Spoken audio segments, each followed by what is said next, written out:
Okay, I'd like to call the meeting to order. Roll call. President Byrne, Aye. Trustee Forster, Aye. Markwart, Here. Cook, Here. Oppenheim, Here. Takaoka. Here. Trustee Shank has given prior notice that he would not attend.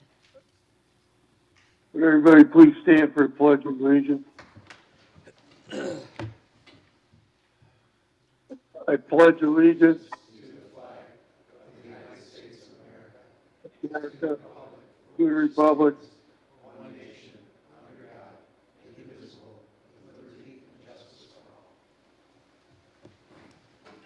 Okay, is there a motion to appoint Trustee Cook, President Pro Tem? I'd like to nominate Trustee Cook to be President Pro Tem for the duration of the meeting. Second. Roll call. President Byrne, Aye. Trustee Forster, Aye. Markwart, Aye. Cook, Aye. Oppenheim, Aye.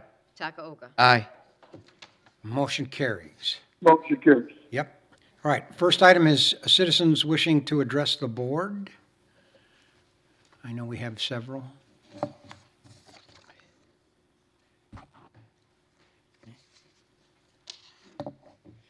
If you could state your name. Okay. Hi everyone, we're Prism. I'm Shaila Pochiraju. I'm Ananya Balu. And I'm Ria Nara, and we're all juniors at Stevenson High School. So we're Prism, which is short for Prescription-Related Issues and Safety Management, and we're participating in a club at our school called HOSA. HOSA is a Future Health Professional Competitive Club, which is in high schools nationwide.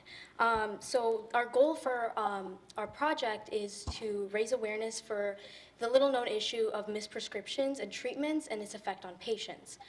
So to focus our project, we focused on three main pillars, which are mental and physical health issues, misuse of drugs, and mistrust in the healthcare system, which all stem from the misprescription of drugs and treatments. And to look for more statistics that we did for research, you can head to page 3 and 8 of our packet, and for more detail on our pillars, you can head to page 2 of our packet. And just to give a little overview of the work we've done so far, on page 4 of the packet, we have a timeline which you can reference. And this timeline mentions our involvement in school events, such as a mental health event. We have a segment on a podcast where we talk about our project of PRISM, and we also talk about preventative measures and our three pillars. And in the future, we are planning to distribute flyers at local pharmacies such as Walgreens, which we are in the process of setting up. And we are also in contact with the Student Doctor Network, which amasses over 800,000 followers, and we are working with them to submit a research article to their database. And if you would like to get a better look at our portfolio or visit our podcast, there are QR codes on page 7 of the packet. In collaboration with the Vernon Hills Village, our main goal is to reach a larger audience within our own community of Lake County. And utilizing resources and guidance from the village, we currently have interview that's planned that will be on Channel 4, where we will be discussing prescription safety and management. And on top of that, we also have a meeting with the Vernon Hills seniors, where we'll also be discussing with them risks and management that comes with prescriptions. And both of these events are planned for this upcoming month of February. To further elaborate on our goals with the village, we want to spread our reach and educate the community's adults and hopefully teenagers on preventative measures for misprescriptions. And more of an elaborate description of our goals is on page 6 of the packet. With that, we wanted to give a special thank you to Mr. Petrillo, Ms. Brandel, and Mr. Storto for helping us coordinate these events. And we also wanted to thank the board for the opportunity to speak about our project. Thank you all for your time, and if you guys have any questions at all, please feel free to ask us. Okay, any questions from the board? Yeah. Oh, I do. So, do y'all want to be doctors when you? Yeah, we're all Yeah. going into medicine. Oh, good for you. Yeah, or also in the Research. healthcare industry. Sure. Okay, so I understand, because actually my first job out of college, I worked for Pfizer Pharmaceuticals. I was actually in their largest training class. I'm that old. This was before Pfizer, what it is today. And I'm just curious as far as misprescribing from the physician end of things, because I know Dr. Oppenheim's an MD. I used to call him, well, not on pediatricians, but is it from the physician end or the pharmacy Yeah. I know so- sometimes they catch things. Yeah, so there are like multiple ways that we're like really focusing on, like one, like from the physician point of view, but also like for a patient themselves, like advocating for themselves and like understanding what prescriptions they're taking in and like what prescriptions they do have, and also with like the dispensing side of it, so like from companies like pharmaceutical companies, how they're coming into their patients and affecting them too. And also to like reiterate what she said, what Maria said is like, when from the dispensing side, we have, on our podcast, we have an episode talking about multiple different cases that happen, where, medications were incorrectly given because of like confirmation bias. So we look at the dispensing perspective of it too. And also it's a little known issue, and like on page 3 of our packet, we have like all these statistics, and around 250,000 to 440,000 people are affected by this, the medical errors and like misprescribing and like.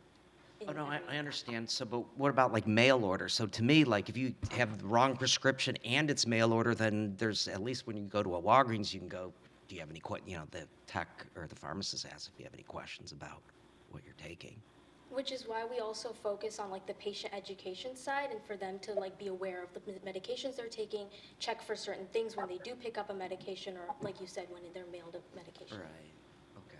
Because I know drug interactions is a big thing too. If you're prescribed a drug and it interacts with something you're on, I mean but I think that's in the pharmacy system. Yeah, Yeah. which is why Long we're enough to doing catch the event with the seniors, because we know seniors take a lot of medications, Right. and it's easy for their medications to collaborate with each other and create side effects. So we just want them to pay attention to what they're taking, and mostly just ask questions to their doctors when they're being prescribed. I understand, okay. I think that's Dr. awesome Appleton. what you're So doing. your goal of this project is primarily to increase awareness, or do you have ideas for how things might be done differently? Our primary goal is to raise awareness in the community and increase patient education. But if there is an opportunity for us to implement something, we would obviously like to take that opportunity. Yeah, and with our like HOSA project, the event that we're competing in is called Community Awareness. So that's like mainly our goal, trying to like educate others and have like shine more light to the topic.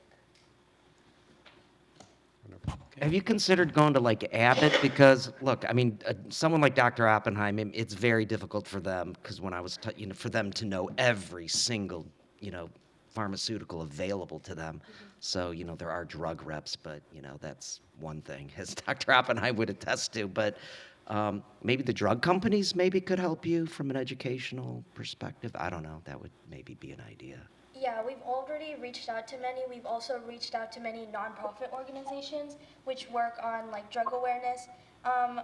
People aren't very responsive to emails, so we haven't gotten much contact yet, but we're hoping that the village can help us spread our reach, which is our main goal. Well, why not just drive to Abbott, just knock on the door and say, hey. I'm telling you, if you told your story and you went to the front, I bet you did get a chance to see someone. That's what I would do. No one responds to email or voice. You just got to go and cold call. Okay. Trustee Forster? I'm a sales guy, believe me. He's a salesman. I do that. I have a question for you. This is based off experience. I have a child who was in an emergency room, independently living from home, and has a list of medications on his phone that he takes. And the hospital wanted to give him some pain relief. And he said, well, here's my list. Does any of this interact? And they didn't even want to look at the list. That's a separate situation, but my point is that it's being your own advocate. And I have a question. My guess is you guys would know more than me. Is there an app or something that is available that allows these individuals that you're trying to create awareness for to keep track of their medications, dosage, timing, and that kind of thing that can be shared with maybe a caretaker or someone too in the situation where perhaps they can't, communicate for themselves? Currently, we're actually working on developing an app where where patients can put in all their medical information, not medical information, all their prescriptions they're taking, or they can just search for a specific prescription, see what it does, its side effects, or if they put in all their prescriptions they're taking, they can see how they work together and what side effects could possibly happen, but we're still in the development stages of that. And we might also consider including a way to track the number of medications you're taking and the days that that you're supposed to take them. Maybe like a notification system that works that way. Yeah, more of a digital version of Yeah. the 7-day-a-week pill container. Yes, yeah.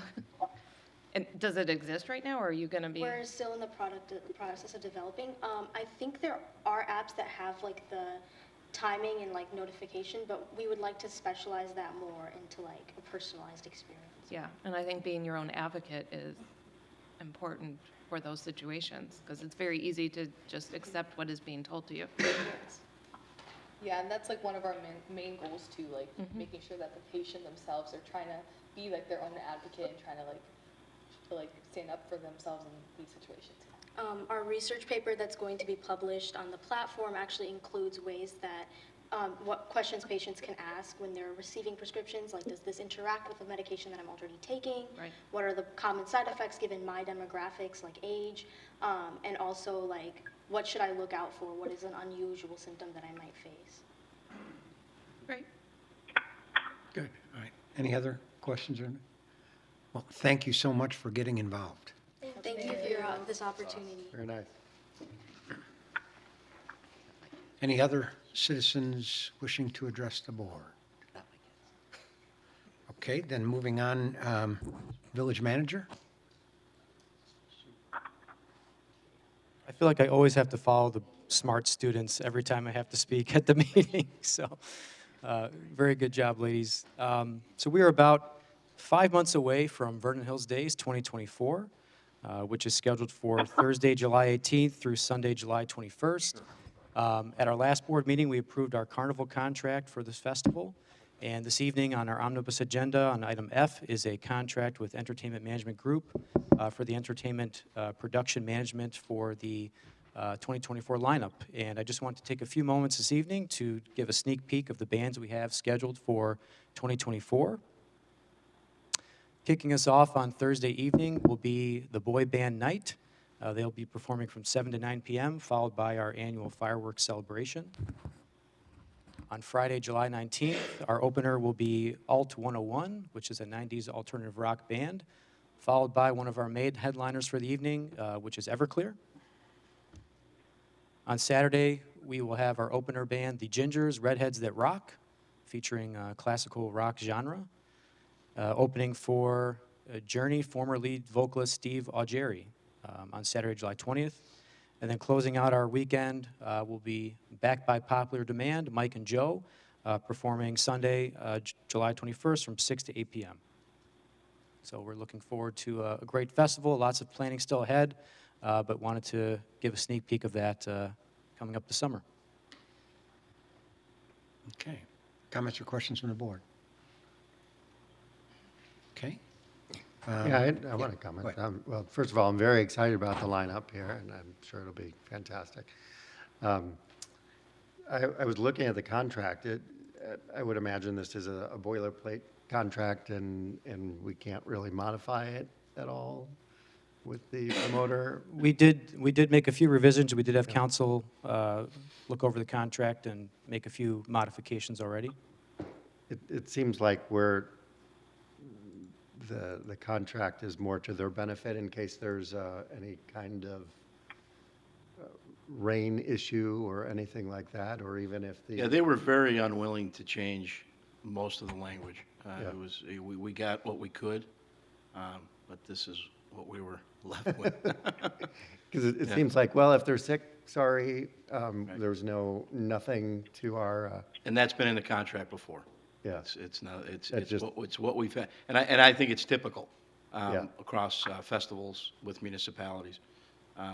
This is an agency we've been with for a long time. They produced the 2022 festival for us. And again, that is kind of boilerplate language. I think they look at it as opportunity cost. So if our event is rained out, they could have done another event somewhere else. Right, but if their singer is sick or something like that, then what's the remedy for that? I think I have to sing at that point. But it is a free concert, though, so. Yeah. Okay, but are we on the hook for the singer's cost if they're sick? How does that work? I didn't see that in the contract, or maybe I don't. I know we're on hook for the deposit. I'd have to take a deeper look into this contract language to answer that, but We could pull it from the agenda and bring it back. Is that possible, Kevin, time-wise? it's possible, but to secure the bands, we would Yeah, need to stay on track. That's okay. I mean, the likelihood that anything would be changed anyway, I think, is remote. We brought Since it you've to already its discussed highest it. and best form as Yeah. what we could do. And we had issues, I mean, we raised issues last year, and they Yeah. just really were very unwilling to move. Okay. So we'll just pray everyone's healthy and pray for good weather, as we always do. Yeah. Knock on wood. Right, thank you. Thank you. Nothing in there about no brown M&Ms, right? Mm. That, by the way, the legend is that Van Halen put that in the contract just to make sure people we're were paying reading the attention. contract. Yeah. Okay, anything else on this? No? Okay, all right. Next would be a budget calendar review. Yep, thank you, sir. Regarding the budget calendar, I wanted to provide an update of what to expect over the coming months. Staff is currently progressing through the budget process, and our team has been working hard developing the fiscal '25 preliminary budget. Proposed budget documents are expected to be delivered to the board by the end of this month. Budget presentation and discussions are set for the two committee meeting of the whole in March. That would be March 5th and March 19th. For public viewing, we will be posting a copy of the draft proposed budget on the village's website. And in addition, we'll hold a public hearing on the proposed budget shortly before the board meeting on April the 2nd. Final budget ordinance and budget is planned for board consideration and approval at the April 16th village board meeting. And the next fiscal year begins May 1. If there are any questions, I'd be happy to take them now, or feel free to reach out anytime. Okay. Any questions from the board? No? Okay. Nobody else on staff speaking part, or no? Okay. All right, then next would be our omnibus vote agenda. Is there a motion to approve items A through H? So made. Second. Motion is second. Any comments or questions about the items? Hearing none, roll call, please. President Byrne, Aye. Trustee Forster, Aye. Markwart, Aye. Chairman Pro Tem Cook, Aye. Trustee Oppenheim, Aye. Trustee Takeo. Aye. Okay, motion carries. We have no unfinished business, no new business, right? Anybody have anything under communications? Okay. Then in that case, next item would be adjournment. Is there a motion to, do we have? Yes, we will have a closed session. So, but we'll put motion that in after the, the we'll put committee that in the of the whole. committee of the whole one? Okay. All right, then is there a motion to adjourn the meeting and go to committee of the whole? Motion to adjourn and go to committee of the whole. Second. A motion, a second. All in favor signify by saying aye. Aye. Any opposed? Okay. Back to you, Mayor. To call,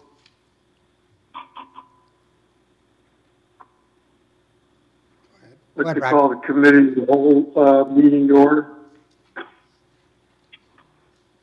there a motion to appoint Trustee Cook, President for committee of the whole? I nominate Trustee Cook to be Chairman Pro Tem for the duration of the meeting. Second it. Okay, roll call? President Byrne, Aye. Trustee Schenk. Oh, he's not here. Trustee Forster, Aye. Trustee Markwart, Aye. Trustee Oppenheim, Aye. Trustee Takaoka, Aye. Chairman Pro Tem Cook. Aye. Motion carried. Motion carried. Okay. First item is the approval of the committee of the whole meeting minutes of January 25th, 2024. Is there a motion to approve? Motion to approve? Second. Motion is second. Any comments, questions, corrections? Hearing none, roll call, please. President Byrne, Aye. Chairman Pro Tem Cook, Aye? Trustee Forster, Aye. Trustee Markwart, Aye. Trustee Takaoka, Abstain. Trustee Oppenheim. Aye. Motion carries. Next item is the planning and zoning recommendations regarding amendments to the Hawthorne Mall PUD related to the approval of Yard House Restaurant with outdoor dining and an outlet located at, on an outlet located at 950 North Milwaukee Avenue. Director Jennings. Thank you.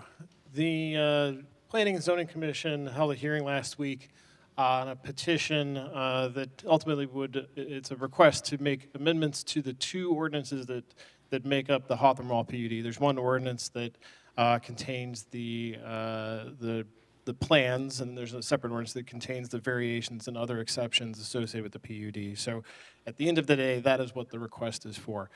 The group that'll be up in a few minutes here did come in front of the committee the whole in September for this request. The concept then went to technical review before the public hearing with the Planning and Zoning Commission. The development is very similar to the development that the committee of the whole saw. So while the underlying details have been fleshed out over the course of the last 5 months, the overall concept remains very consistent with what you previously saw. So onto the Planning and Zoning Commission recommendation before I ask the group to come up and provide a recap. The Planning and Zoning Commission was overall in favor of the development. They voted to recommend everything as it was shown in the petition. There were some conditions of approval, and I'll just briefly recap the concerns that the commission had. They're listed here in the memo. The first was the sign package. The commission broke the sign recommendation into multiple motions. Just to, they weren't sure based on the discussion if everything was going to pass. So they broke it into motions, starting with the main sign, which is the oval sign on each elevation, and then went through. There's some taglines around the beer garden. They had a separate motion for that, which also passed, and then they had a separate motion for the monument sign, which also passed, but by a narrower margin. So at the end of the day, they did recommend approval of the sign variations as proposed. The next item of concern was the landscape plan. By the time we completed technical review, the landscape plan was still in somewhat of a conceptual form. They did present at the Planning and Zoning Commission, they did present a palette of the types of plants that would be used in each of the locations, foundation plantings, the parking lot islands, et cetera. The commission just had a concern that the plants along Milwaukee in particular could handle the steep slope between the parking lot and the sidewalk and provide adequate screening for headlights. So really the recommendation there is just to make sure that staff thoroughly reviews the final landscape plan before permit is issued. The third concern was parking in general. As part of this large campus, there are shared parking areas. The closest to this would be, the closest development would be the garage, which is located inside the domain. The concern there was just making sure that there was adequate directional signage to get people to the shared parking in the event that the lot is full. The fourth concern was pedestrian safety. There was a general concern that the direction of the parking lot aisles was 90 degrees off of what you would normally see. So normally a pedestrian can walk down the parking lot aisle to get to the main entrance. In this case, the only way to maximize the parking available at the site was to flip it the other direction. Once the commission understood that, they didn't have a major concern. They did, however, have a concern with a crosswalk. The crosswalk to the southwest of the site has a walkway that connects to the beer garden that is offset. So their recommendation there is just make sure that the board understood the concern for pedestrian safety, and there's a specific recommendation that the beer garden walk be considered moving forward so that if possible, it would direct to the crosswalk and not be offset from the crosswalk. And you'll see when they go through their presentation where that walkway is. The last concern was on the east side of the building. There's a service area that has walk-in coolers in it. The wall around that area is below the height of the walk-in coolers. At the time of the hearing, there wasn't adequate detail on how the exterior of the walk-in cooler would appear. So the request is just to confirm that the exterior appearance is finished. And then there's a suggestion that they add a more decorative cap on the top of that wall. And as I said, the commission at the end of the day did recommend approval of that petition with conditions related to those items that I just mentioned. With that, I'd like to have the petitioner come up, just briefly introduce yourself and provide a recap of how things have gone since the committee of the whole.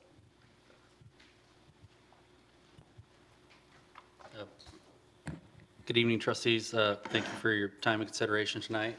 My name is Sam Whitebread. I'm the Vice President of Development for Centennial Real Estate. We are the owner and operator of the Hawthorne Mall campus. Tonight we're here with representatives from Yard House as well as our civil engineer themselves to walk through, discuss what Director Jennings has just mentioned.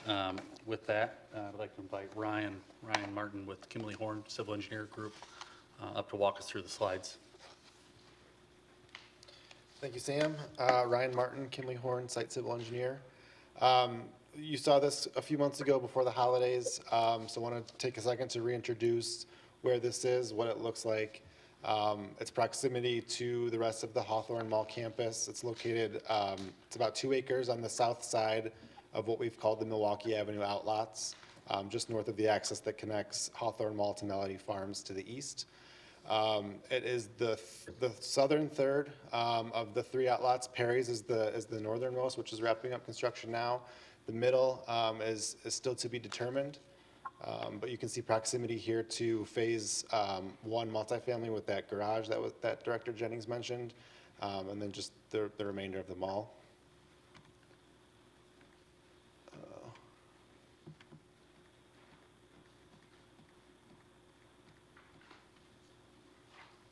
Did the site plan, did they get dropped? Keep going. Okay. Just a quick little, the 3 lots, how they would potentially line up together. You can see Yard House is as the southernmost, as mentioned before. This is kind of our vision for how the 3 lots would interact together. Obviously, there's some shared parking use between them. That middle space, as previously mentioned, is not yet part of the plan, but considerations for that are underway. And then a zoomed in version of our site plan here. You can see the surface parking to the north, the Yard House building tucked at the southeast corner. There's the lawn outdoor dining area that the architect can speak a little bit more to, if there are any questions on that. And then the green space, as previously mentioned, with a pedestrian connectivity sidewalk that connects that outdoor dining space to the sidewalk to the west. I'll go back to landscape really quick. Landscape plan, as previously mentioned, was conceptual in nature. Final details are wrapping up and will be reviewed by staff as typical for site development permit. It's generally parkway trees, foundational landscaping, landscaping within the parking lot. Nothing too atypical from the rest of Hawthorne Mall development as well. And then here's a selection of canopy trees, ornamental trees, the landscape palette that would be a part of the considerations for final design, some grasses and perennials. With that, I'll kick it to John Dunham with DP3 Architects, here representing Yard House to talk a little bit more about the building. Hello, my name is John Dunham. I represent DP3 Architects out of Greenville, South Carolina. We are the architects of record for this particular project. I apologize, a little bit caught off guard on speaking today, so if you have questions of specific, I'd be happy to answer those. This is a standalone, obviously standalone Yard House restaurant, approximately 7,500 square feet, not including the seasonal patio and the outdoor dining area. It is based on their prototypical building with some modifications for the exterior materials to up the scale and the consistency of details with the surrounding context. The seasonal patio is the enclosed area to the plan west that you see there. It has roll-up overhead doors so that it opens up on nice weather to the outdoor dining area. The main dining area is in the center of the building, and then the back of the house, which contains all the kitchen equipment and restrooms, is to the plan east. Does anyone have any questions? Any questions from the board about the basic footprint? Okay.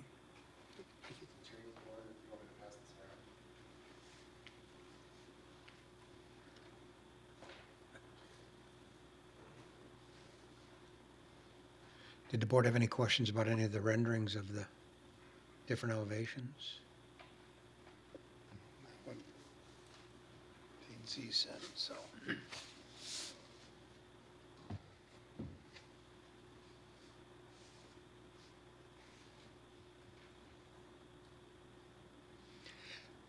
Exactly where on the plot, the whole area, where exactly is the ground-mounted sign that the planning and zoning had a little bit of a concern about?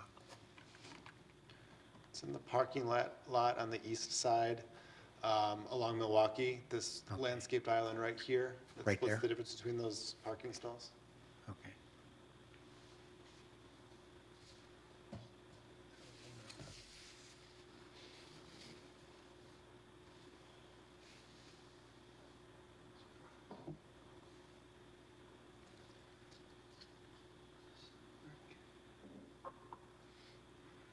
Any questions from the board? Mayor, you have anything?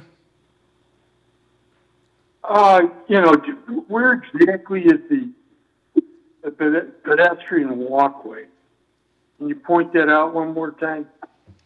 Absolutely. The pedestrian walkway that was discussed with planning and zoning is this western or east-western sidewalk that is through the green space that connects the sidewalk along the street to the outdoor dining space as part of the restaurant. But then there's also sidewalk connecting it to that other, Sidewalk connecting it on the north side, right here? well, a sidewalk running north-south that Yes. is there? Yes, that's Right, that's all existing. sidewalk too, right? Correct. Okay. It's just connecting that kind of more public to provide entrance to the outdoor dining space or exit. So, for folks from the apartment, the domain, to come there, they're gonna have to navigate, the ring road, correct? Correct. Yeah, the sidewalk that goes north-south is along Ring Road. And it connects that north-south sidewalk to the outdoor dining space through the green space on the west side. Yeah, I see that part. Where's the connection, aligned with the domain, the apartments? It's at the intersection just to the southwest.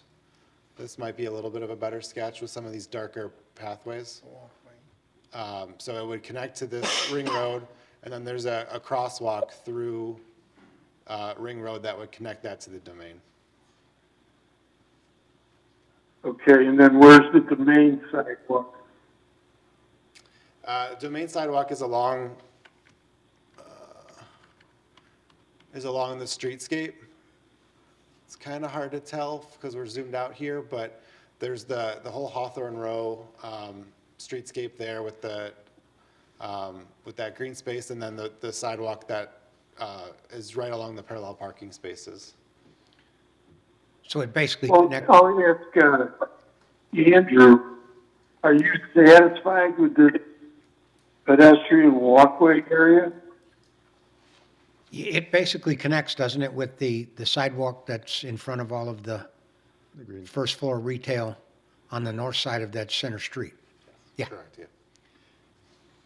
So the concern of the commission was that where it connects to that sidewalk might encourage people to cross, about 50 or so feet north of the crosswalk. And so the development team for the overall mall campus has been working with our staff on a pedestrian master plan for the mall campus. And the commission's request was to ensure that items like this are factored into that master plan, so that where we can discourage somebody from crossing away from a crosswalk, we take steps to do that. So whether that's actually physically redirect this walkway to align with the crosswalk, or maybe the area directly west of this, it's hard to see in this, it's kind of faded out, but there's a parkway area there that perhaps some plantings could be placed to discourage people from walking directly into the mall drive there. So one way or another, we get the concern, and we are happy to work with them to either redirect that walkway or physically discourage people from crossing there. So is there a fence on the eastern side of that walkway there to the outdoor patio? Yes, yeah, the Is outdoor there a patio is door in fenced that? in. There's a gate. Is there, but it looked like in the other rendering there was a table right in front of where that gate would be. This western elevation in the architectural renderings, this one? No. Oh, the architectural site Not the plan. rendering, actually. Yeah, the seating plan Yeah, is, So this seating plan, it shows, I don't know if the space was different, it shows an opening there, but the other plan also had tables there, and it was directly right where, all those tables can be moved around as needed, so. but is there really enough space? So the sidewalk is at that break in the tables, right? Theoretically, it's at the break there. But That comes right to the door. But if you look at the other plan, there's a table right there. I think this has since been updated. I think maybe the architect caught that as well. Here you're Yeah, saying? that one. There's a table right there. Yeah. And they make it look as though there's not enough room to move those, further south, like you could only fit. Yeah, I believe, sorry, I'll go back to the zoomed in version. It might be easier to. I will also say Right. that Well, that's that different. sidewalk is new to the plans that connects, that runs east-west. So Yeah. that sidewalk in that particular point was not taken into account with the city. We can adjust. However, I will point out that gate is emergency egress only. So that sidewalk connection, I'm not sure how that's really going to work for us at the moment. We'll have to. Is there a path just west of where this fence is, sort of a north-south The- path there, or does it just go to? The original concept actually had a sidewalk that ran from the crosswalk diagonally through the easement that runs across. If you go back to Yeah. the site plan, you'll see an easement that runs southwest to northeast. And the sidewalk was following that easement to connect. On the to west side of it, the west side of the easement, or the it's- east side of the easement? It's a little hard to see. Apologize, if the mouse. So this easement right here, we can't build anything in there. Except the sidewalk, because that can be torn out. Originally, the sidewalk connected from here, or from this corner, and went up here, because this is the main, this corner right here is the main entrance to the restaurant. These these are emergency egress gates in the event of a fire or something else that people can get out. We can change this one to be an entrance with the owner's approval. We have not seen this sidewalk yet. So I'm kind of going, but that's why to answer your question, that's why the seating looks a little bit off. We've got adjustments still to make in coordination between the civil, with comments from P&Z. So why did you get rid of that diagonal sidewalk? I would have to defer to Ryan on that in the communications with the P&Z. The sidewalk that went north-south never went in front of the PCC. It was something that we ended up removing during the TR technical review process. There's some grade transition there that makes things a little bit more difficult. And just the usability of that space, this seemed to make it more available to kind of be what it, whatever it really needs to be in that moment, instead of having a sidewalk that wasn't really going to be utilized in any particular case. It seems like it would make sense to have more sort of a serpiginous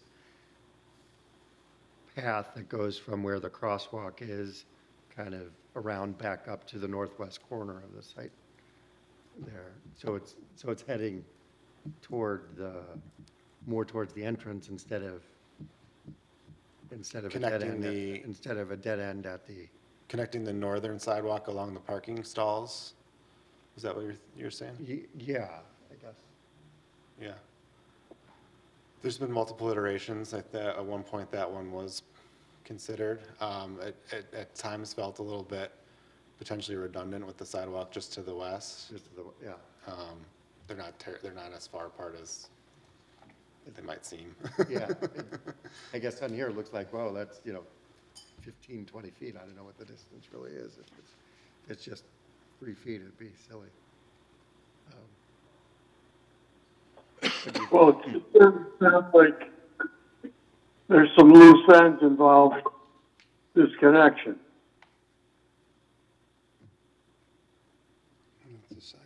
Yeah, it doesn't sound like this seems real final in terms of where you guys want to put that.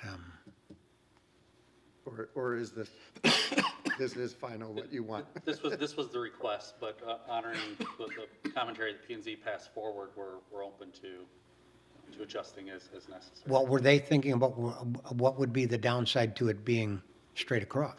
They said basically the same thing that Trustee Oppenheimer had mentioned, is should it not just meander down at an angle perhaps to tie in the crosswalk to create a safer atmosphere for traffic to and fro. Yeah.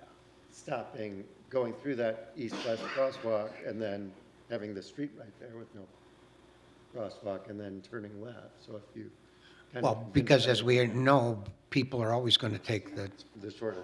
yeah. Right. So If I've got to go a little bit there, or I can go straight across here, I'm going to go straight across here. Even though it's, yeah, that's standard Especially operation. if you put the crosswalk, if you put that there, then it encourages it even more. Yeah. Because then it looks like that's where you go. Yeah, if there's a way you can connect it to the crosswalk, it would be. Be better. What would be the downside to it being, coming straight across without being in the middle of the patio, but being at the southern end of the patio? Well, there's no path there. There's no path to the north side if it's going. No, I'm saying connecting the crosswalk straight east to the southern end of the patio as opposed to the I middle. mean, of is the patio. the point of that, is it only just for emergencies? Is that why that's there? There's a couple factors at play in this particular layout. One of them is control, access control for liquor licensing. The seasonal patio, based on that occupancy, is going to require two means of egress, emergency egress only. And part of the control for the liquor licensing is that Yard House is able to demonstrate a barrier that keeps liquor in this particular area. So those gates are usually alarmed as part of the condition for the liquor license. This particular case, I'm not up to speed on the exact requirements that are going to be there. But in general, the entrance into the lawn area is not a point of entrance into the space. They prefer that everybody go through the main entrance as a control for liquor licensing and for the hostess. That way they know who's coming in and out. You don't have people just wandering in and they sit down at a table and the next thing you know, they complain they're not getting service because nobody knew they were sitting there. It's an operational and liability issue. So the preference would be not to try to make the seasonal patio in the lawn area be a point of entrance into the space. It causes too many. Well, see, that's what I was just going to say. You're going to confuse people. Then you're going to have people who are going to think that is. Yes. And they're going to go straight across that sidewalk and get to that fence and not be able to get in. Yes, they will not be able to enter at that point, the way it's currently configured now. That's something we can negotiate on the legal aspects, on the legal side of it. But as it's currently designed, that is not how it works. The preference for the owner would be main entrance at the front tower, which is in that northwest corner of the building. We see the double doors, right? I'm sorry, I keep forgetting there's a mouse here. And so you can't connect the two? What do you mean? Well, I mean, rather than a straight east and west, as we've talked about, some kind of a diagonal so that people are, in fact, going to where they're going to make the entrance, as opposed to people walking up to something where they can't get in. Well, I believe part of the issue with cutting across, and Ryan alluded to this earlier, is we've got some topographical changes there that make that pathway a little bit difficult to navigate and keep it accessible to everybody. Okay. We've got some pretty steep cross slopes. Okay. So right now, the way the sidewalk, because you'll notice there's actually, I think those are steps in the middle of that sidewalk. So if we want to keep a completely accessible path, in order to not have too steep of a slope, we have to have longer sidewalks.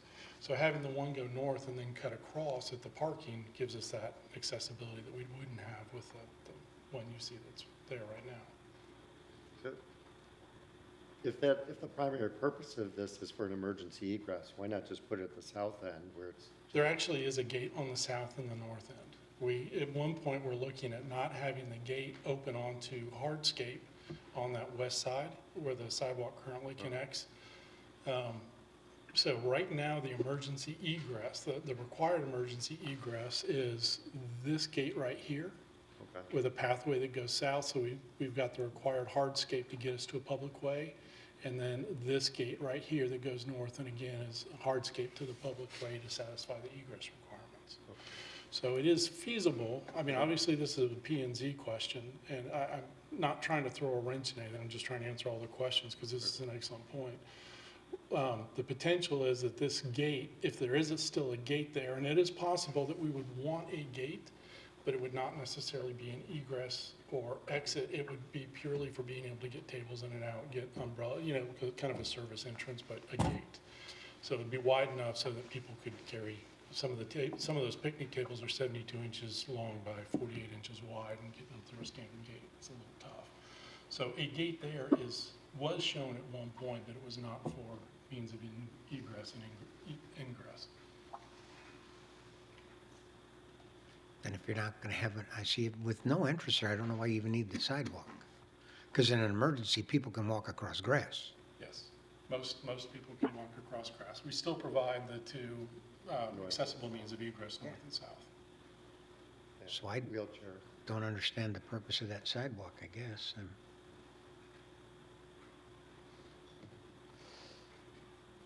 Yeah, and do you really even need a sidewalk to move the table? I'm speaking from the owner's benefit, and I'll let the developer comment. If we don't need the sidewalk, I don't see a reason for putting it either. And now it's a P and Z question, a civil question, but for us, for architecturally, it is not a requirement. So did we ask for it? Is that the deal? No, this was something that the mall ownership and the tenant, the Yard House, were working on to try to connect the two spaces to provide just greater general pedestrian connectivity between this lot and the active space. If you look at the Hawthorne Mall, there's a open turf lawn area in front of Hawthorne Row on the north side of that street there. And this was intended to just be a connection, a visual connection and a physical connection, so that those two spaces would seem like they were. Well, but see, that's the problem. It's not a physical connection. You can't use it. It's a fake physical connection. Yeah, I mean, that's worse. why I don't understand why it's there. If it's something that you can't use Worse than not because it's having for one. an emergency, Yeah. why have it? Get your steps. I'm not understanding that. So what is the length of that sidewalk? 6, I can't read that there. I think it's 6 The length of that sidewalk, is Yeah. that easement 20 feet? 6 Yeah. feet. Looks like it's 6 feet wide. 6 feet wide, length of it from sidewalk to outdoor space, is that the question? Yeah. Is approximately 50 to 60. Okay, so a decent length there.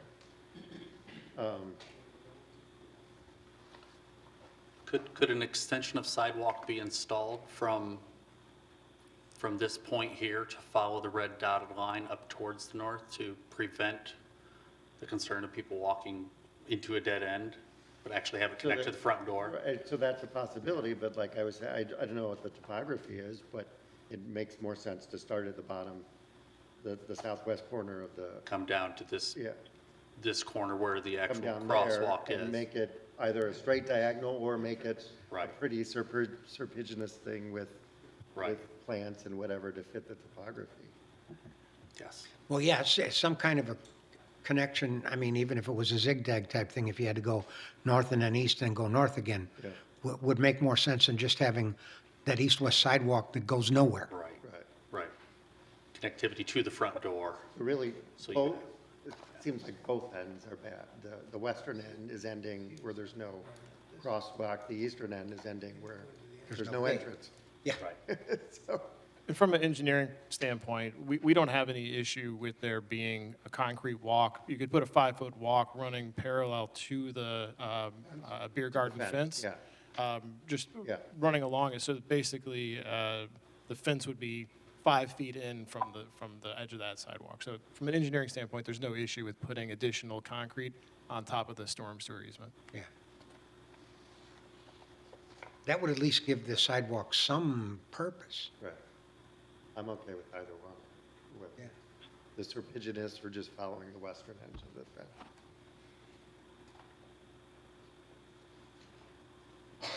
From a staff perspective, we are comfortable working with them on resolving this issue so that it is a safe access.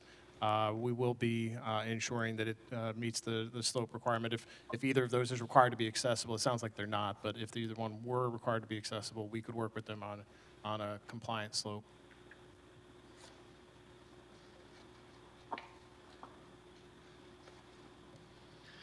Any other comments or questions from the board? Mayor? No, that was enough on the sidewalk. You know, I'm afraid to ask a question. Are we talking about the sign now, or is that a whole nother moment? You mean the ground mounted sign? Yeah, the ground mount. Well, with where it's at, I don't have much of, does anybody have a problem with that ground mounted sign on Milwaukee? I think I think it'd make Gotta advertise. a little better focus for it. And it passed 4-3, so it isn't like we'd be overturning something. What was the main discussion and concern about that? So it's an unusual quirk of the code. This site doesn't technically have direct access to a public street, so a variation is required for a monument sign on a lot that doesn't have direct access. So in this case, the access coming off of the Mall Drive side means that while it fronts Milwaukee, there is no direct public street access. So it's very similar to Perry's. Perry's needed a variation for this as well. So Perry's has a Yes, a very ground mounted similar- sign, very similar- just like it. It's very similar to this, yeah. So we Yeah. should match that. There's no Yeah. reason. And what about the lot just north, the middle lot? Are they going to have a ground mounted sign then as well, I would imagine? We would hope so for consistency's sake. For sure. They seem to be effective. Okay.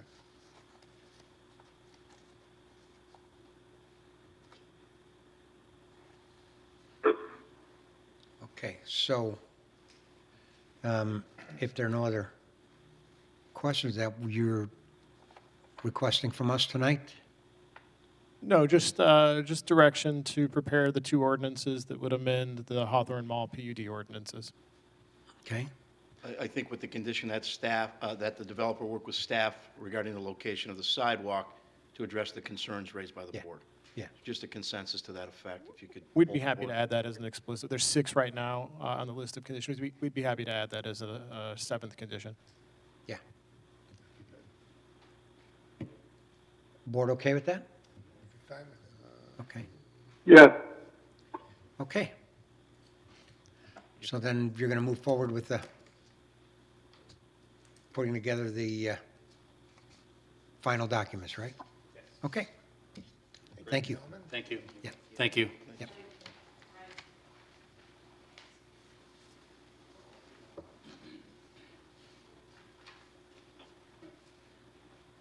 Okay, next item is the Kiddie Academy Swim School, 300 Fairway Drive, concept review.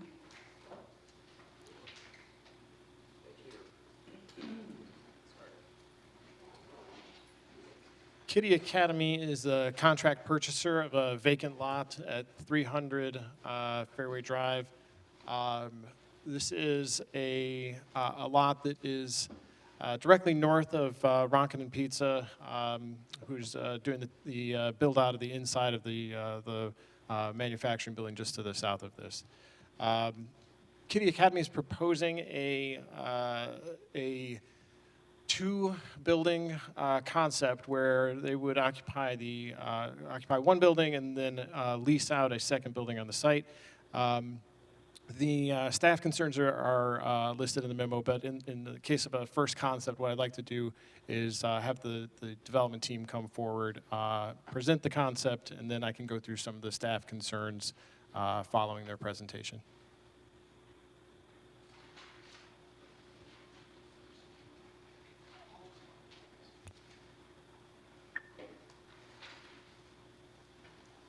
Good evening, board. My name is Jared Plasek with Manhart Consulting. I'm the civil engineer on behalf of the development team, which is behind me here.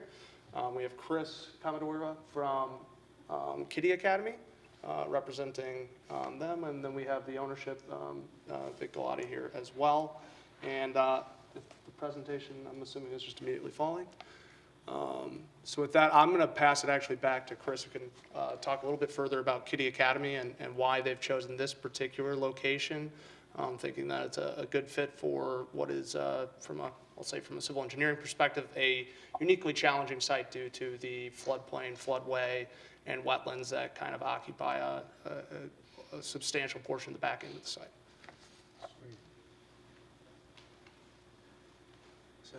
Good evening, members of the board. My name is Chris Camarata. I'm with Kiddie Academy Domestic Franchising. We franchise child care centers throughout the country. As the slide shows, we've got almost 300 locations open throughout the country and 25 in the Chicago area. Monday we'll be at 330 as the number projects. We've got tonight, we're proposing Kiddie Academy of Vernon Hills. Of the 25 locations that are open in the Chicago market, our franchisee that's found this site operates two. So they operate Kiddie Academy of Arlington Heights and Kiddie Academy of Mount Prospect, both of similar size and capacity.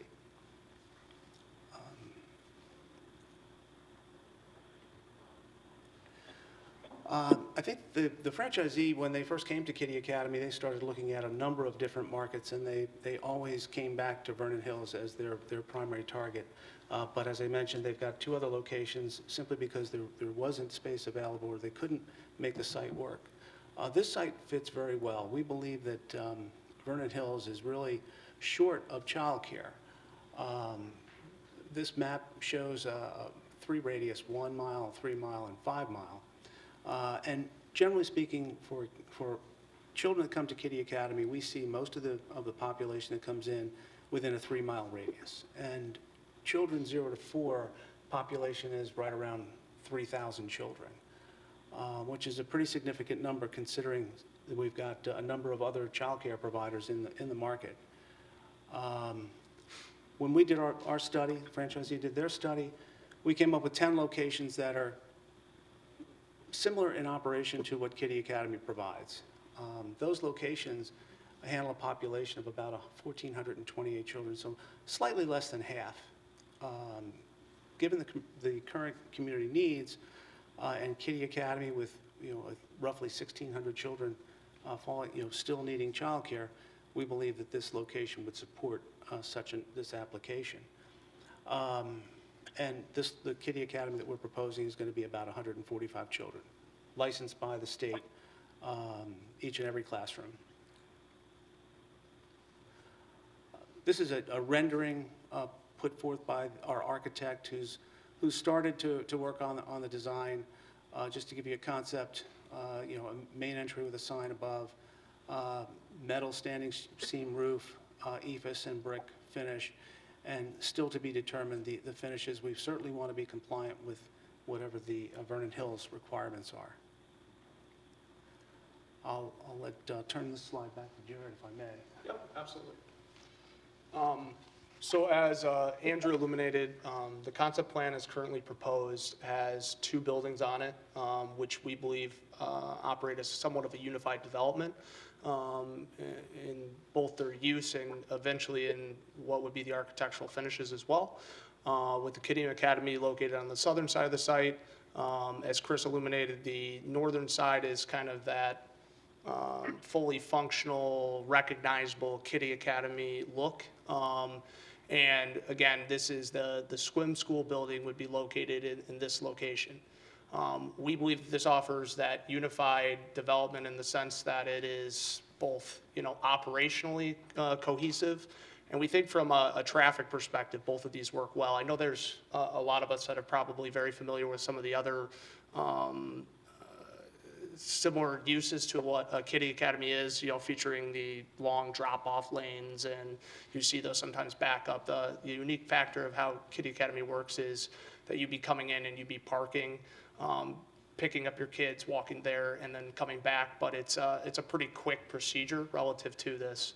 And what we're proposing here in terms of the Kiddie Academy and in terms of this proposed swim school, we've kind of broken down a little bit what the parking uses are. Now, what we've noticed in Vernon Hills is there is a parking requirement of 1 per 200 square feet for general retail use. There is not anything that's defined in the code relative to something that would be like the Kiddie Academy type use or swim school type use, where it really is featuring a much smaller population that would be able to drive. And I think that's just based on the fact that as children age 0 to 4 who are neither there driving, but also because of the fact that the parents are operating in a drop-off procedure. So the Kiddie Academy has provided kind of their background, and with their 300 and all their various uses throughout the nation, they've kind of developed what is a typical traffic flow result, and they've also listed what they believe is their required number of parking, which is 22 parking spaces. So what we've offered on this site plan is actually 71 parking spaces, which also offers, again, close to that 5 spaces per 1,000 square feet for the swim school, which is more than surplus what that need is as well. So we believe that this offers both the ability to serve both of those needs from a parking perspective, as well as to convey a unified development between those two as well.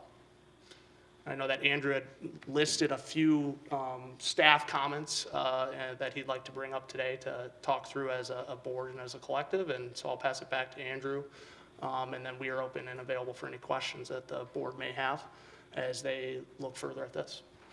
Thank you. So in the staff memo, I noted a few concerns. The first is due to the location of the floodplain, the site plan that you see is somewhat limited. They're boxed in by the topography here. So that in order to put these two uses, which we would agree are complementary in terms of the timing of the use. One is primarily daytime, one is primarily after the child care function would be done for the day. So we don't have any serious objection with that. It's the adaptability. So if either of these two users changes the way they operate, this site can't really adapt to it. So this site, due to the topography and the location of the buildings, there's really not an opportunity to add parking if they wanted to. So it's just a concern moving forward if the committee of the whole is in favor of this concept moving forward. It's just a consideration, I think, for the future of this site.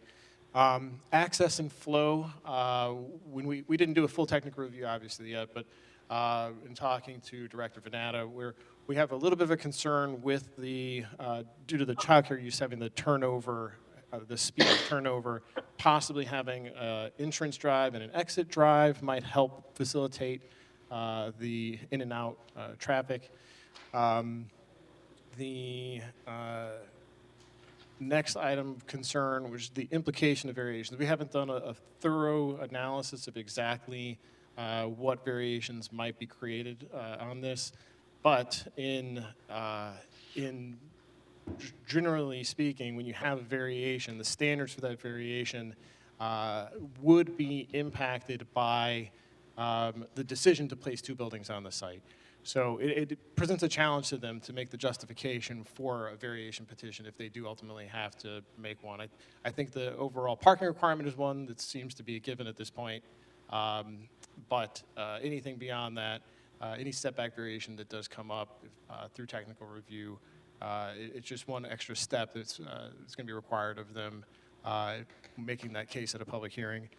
And then the last note was the concept elevation. There's a fairly significant use of EFS on the primary elevation.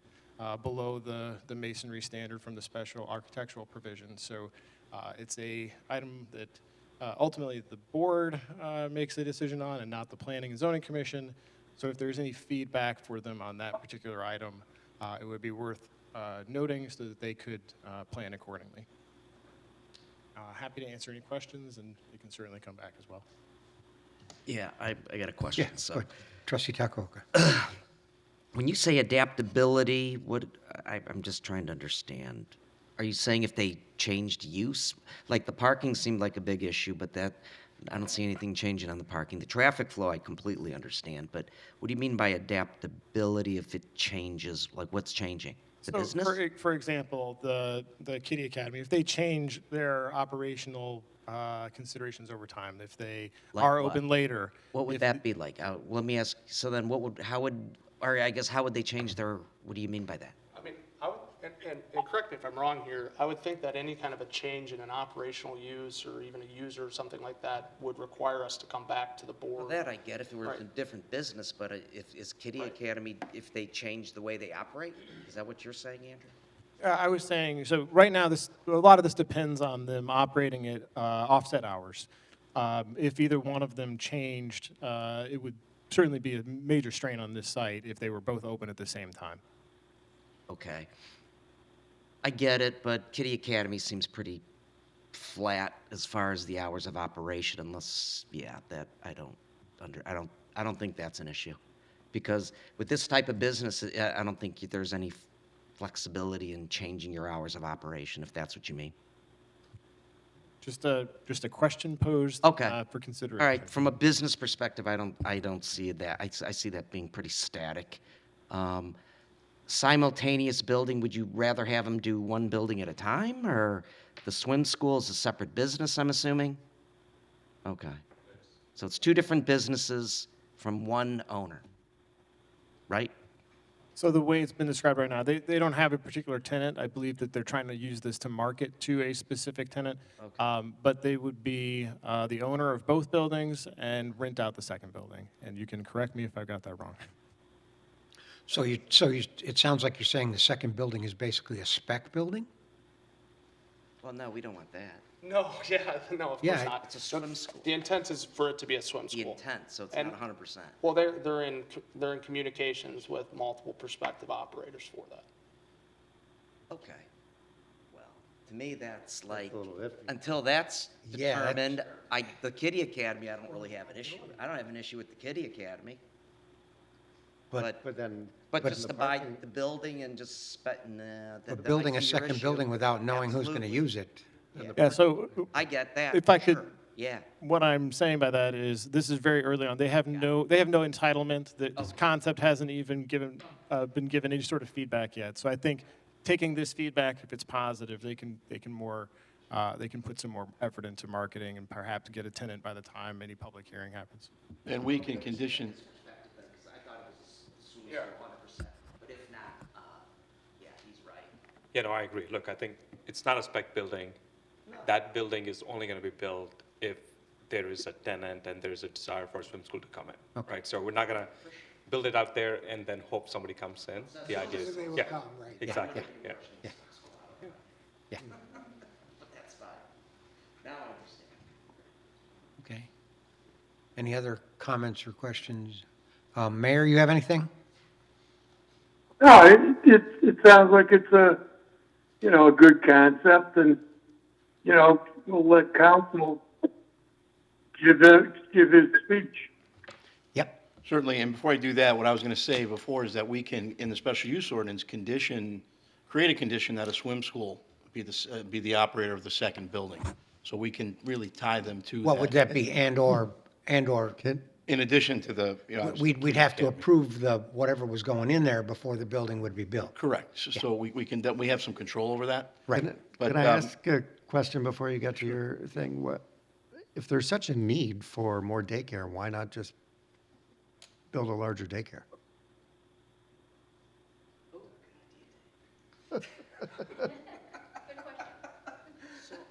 Our system average is around 10,000 square feet. This is slightly above our system average is 10,005. When you go larger, you need more staff, and it it gets more difficult to manage. So this franchisee has elected to stick with what they know, and that's approximately a 10,000 square foot building. They know it, they know how to manage that, and it's consistent with what they've done at their other 2 locations. Okay, yeah, I understand that, but it certainly seems like you were showing a need for 1,500 more spots and you're putting in 160. And as Chris mentioned, like, it comes down to operational efficiencies, right? It's like running a small business versus running a medium size, running a big school. It comes down to how much management, overstaff, and how much personalization you want to bring in. What we found is, and I think not just with us, but also nationally, what we find is, I think having about that 140, 150, 160 kids is the right spot where you can provide that personalization to the kids, to the families, to the parents, and manage the staff efficiently. As it gets bigger, sure, you can do that, but then it requires a different level of overhead in terms of management, and then it stops being personalized service at that point, right? What this does is it becomes very personalized to the community rather than making it into a large-scale business. Hi, good evening, everyone. My name is Pretty Gladdy. I'm one of the franchise owners or partners with my husband.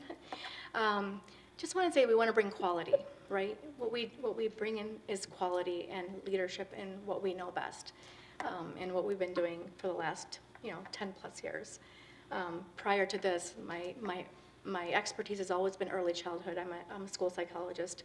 My background has always been in love for the young children. Just building something that we know that we can bring quality into our schools, quality into Vernon Hills, is always key for us. We are accredited in both our schools. We're nationally accredited, called NACE, and we are also Accelerate Silver, which is NACE is basically the prime accreditation process for becoming nationally accredited. You have to be able to have quality teachers, have excellent curriculum, which we provide, as well as excellent teachers and their staff. So. Okay. Good question, though. Thank you. So to wrap this up, for the petitioner, what's important to remember is tonight is not a formal approval. This is simply concept review.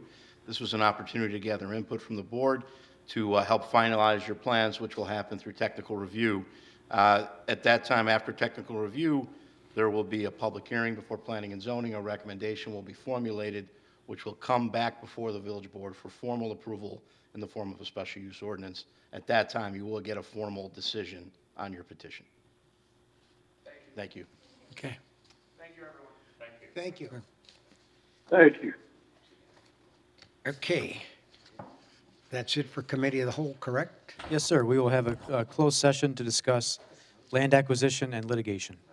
Okay, is there a motion to adjourn the Committee of the Whole to go to closed session for land acquisition and litigation? So made. Second. Motion is second. A roll call, please. President Byrne, Aye. Trustees Markwart, Aye. Chairman Pro Tem Cook, Aye. Trustee Oppenheim, Aye. Trustee Takaoka, Aye. Trustee Forster. Aye. Okay, motion carries. We are going to closed session. We will not conduct any business when we finish that. So thank you and good night.